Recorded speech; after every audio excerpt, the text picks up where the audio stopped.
Ake, wala tayong ulam. Pumunta ka sa gubat at maghanap ka ng mauulam natin. Ang galing mo naman, Bake. Ayos, may mauulam na tayo. Lulutuin ko na yan para makakain ka na rin. Sige, Bake, kumain ka lang ng kumain para lumakas ka at mapawi ang gutom mo. Hoy, Baki, huwag kang lalayo ha. Maghahanap lang ako ng pwedeng nating ibenta, wala na tayong bigas. Huwag kang lalayo sa akin. Ano yung dala mo, Bake? Ano ang laman yan, Bake? Tingnan natin kung ano ang laman. Ang dami, Bake.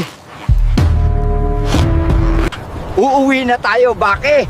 Marami na tayong pera. Hindi ka na muling magugutom. Lahat na ay mabibili natin. Masarap to, Bake. Gusto mo ba nito? Bibili tayo, ha? Pabili nga kami ng tigi-isang manok at baboy. Ginabi na tayo, Baki. Bilisan natin para makakain na tayo. Nagugutom na rin ako. Itatago natin, Bake, yung pera natin. Baka may pumasok dito, kunin yung pera natin. Nasaan yung pera mo? Marami kang pera. Ibigay mo na para hindi ka masaktan. Tanda! Pare, takbo lang.